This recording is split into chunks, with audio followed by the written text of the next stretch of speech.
I've never asked this before because I don't realize the importance of it, but people are telling me that it's important. Like the people I'm talking to outside of rideshare that actually do YouTube and they do podcasting. But I'm starting to get a lot of thumbs downs on a lot of videos. Like when I first started, it's a lot of new people coming in and they're upset. I mean, I'm getting like 3, 4 thumbs downs per videos all of a sudden. I used to get none, 1, maybe 2. Now I'm getting 4, 5, 3 all the time. I believe that it's got to be people out there. If they're not content creators, there's got to be some type of drivers who are upset at how small this channel is, but how powerful our message is. I always say we did 300. We're showing up on a lot of different channels. We're showing up in social media, Facebook, Instagram. This channel is showing up in a lot of places, and it's not because of me. It's because of a lot of what we say and what we do on this channel is radiating. A lot of people are hearing about the 300 coming. A lot of drivers on this channel, I call them 300. They part of the group, man. They part of the crew. And they know I love them like family. They out there putting out the good word, trying to get drivers to wake up so we can make more money. Trying to get people to stop taking shit fair so we can get paid a better rate for the rides we're doing out of the profits everybody's making. And some people are upset that they didn't come up with the idea to use Cashapp, Venmo, Zelle. They're upset about it. They don't want to admit it. Small channel with a big message. It's telling people to use Cashapp, Venmo, Zelle, scaring the shit out of major corporations that we're going to pull hundreds of millions of dollars off their platform. So we can use Cashapp, Venmo, Zelle. We can do that shit. We can get our own tips. If we don't like the fare, guess what? You might fuck around and lose that fare to Cashapp, Zelle, or Venmo. You might. And a lot of channels don't like that because it's a real fight. It's real money. We can talk shit about valve stems. Oh, man, use fucking silver valve stems, not rubber valve stems. That shit don't make a difference. But when you start talking about moving fucking money from point A to point B out of somebody's hands, that makes a difference. Motherfuckers get scared. And for us to be a small channel talking like that, we got big language over here. A lot of drivers are business educated. A lot of drivers own their own business. They got degrees. They're not just some idiots that just walked out of some restaurant like, oh, I'm gonna start working around you. No. Some of these people are very fucking educated and they know the power of money.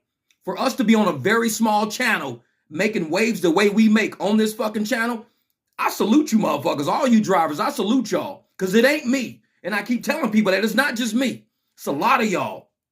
Y'all the ones in comments, dropping shit on Facebook, letting people know, hey man, you might say you're driving smart, but guess what?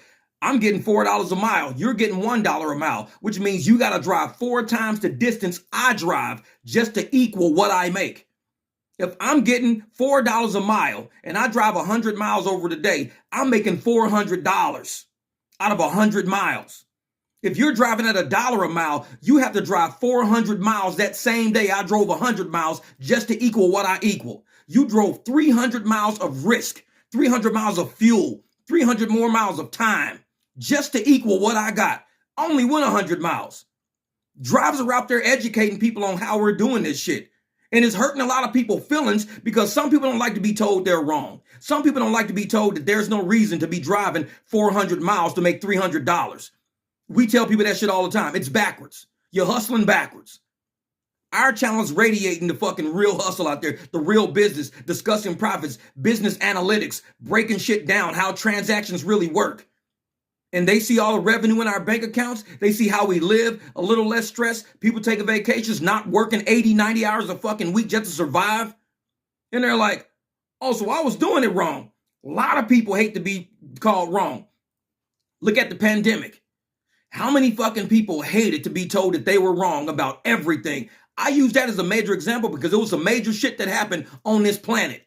That was one of the biggest events that happened on this planet during humanity, was that whole COVID shit.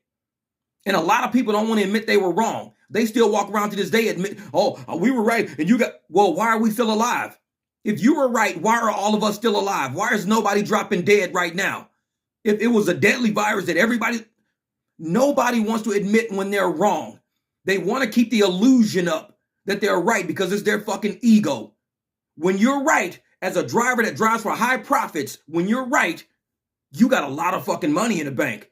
You got less stress to deal with now. You got a repair you can afford.